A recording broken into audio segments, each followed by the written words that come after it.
नमस्कार दोस्तों। दोस्तों, अभी कुछ दिनों पहले मैं बहुत ज्यादा डिप्रेशन में चला गया था और करीबन मैं 2 से 3 दिन में डिप्रेशन में रहा। मैं आपके साथ में इसको इसलिए शेयर कर रहा हूं क्योंकि आपके जीवन में भी कभी ना कभी ऐसा मोड़ आया होगा या भविष्य में आ सकता है। तो आप इससे कैसे डील करें? मेरे साथ ऐसा पहले भी हुआ था, लेकिन अब की बार जो हुआ वो मेरी जो प्लानिंग्स थी, मेरे जो सपने थे वो बहुत बड़े थे। मैंने उनको लेकर के बहुत ज्यादा प्लानिंग्स कर लिया था।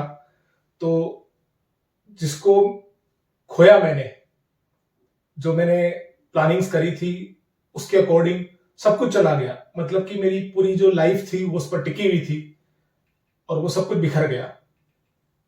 और क्योंकि मैं सत्य के बहुत करीब था, मैं इस बात को जानता था, समझता हूं इस बात को कि कभी भी कुछ भी हो सकता है। इसलिए मेरे को इससे बाहर निकलने में ज्यादा वक्त नहीं लगा। मैं बस 2.5 से 3 दिन में इससे बाहर आ गया। क्योंकि आपको इस बात को अपने दिमाग में अच्छे से बिठा लेना चाहिए कि आपके साथ में कभी भी कुछ भी हो सकता है।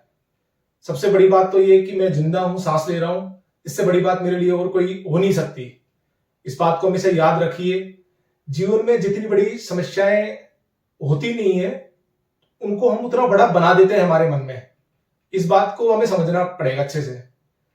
मैंने जब उस प्रॉब्लम का मैंने सोचा कि इसको मैं कैसे फेस करूं, अब मैं क्या करूं, क्योंकि मेरी जो सारी प्लानिंग्स है, पूरा पूरा जो फ्यूचर है वो उस पर टिका हुआ था, तो सब कुछ तबाह हो गया। तो मैंने दूसरे रास्ते खोजे उसके लिए। और बिल्कुल, आप जब सॉल्यूशन पर ध्यान देते हैं और सॉल्यूशन निकालने की कोशिश करते हैं तो बिल्कुल आपको सॉल्यूशन मिलते हैं।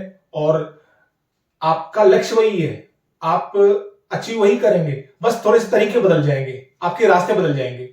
पहले मैं जिस रास्ते से, जिस तरीके से मैंने प्लानिंग्स कर रखी थी और उस रास्ते से मेरी प्लानिंग्स उस पे बेस्ड थी, अब वो थोड़ी सी चेंज हो गई है। उसमें थोड़ा सा स्ट्रगल है और थोड़ी सी उसमें मुझे मेहनत करनी पड़ेगी।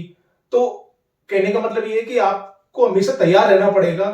आपके जीवन में कभी भी कुछ भी हो सकता है और उसके लिए आपको पहले से प्लानिंग करनी पड़ेगी, ताकि जब वो कभी समस्या आए तो आपके पास में उसको फेस करने के लिए प्लान हो और बैकअप हो, और आप उससे डिप्रेशन में जाने से बच जाएंगे और वो जो प्रॉब्लम्स आएंगी उसको फेस करने में सक्षम होंगे।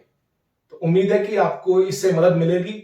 यदि आपको जानना है कि आपको किस प्रकार की और कोई प्रॉब्लम्स आती हैं या इससे संबंधित या कभी आई हैं आपके साथ में, तो आप कमेंट जरूर करिए और मैं भी उसको पढ़ूंगा, समझने का प्रयास करूंगा और मेरी समझ के अनुसार जो उचित समाधान है वो बताऊंगा। धन्यवाद।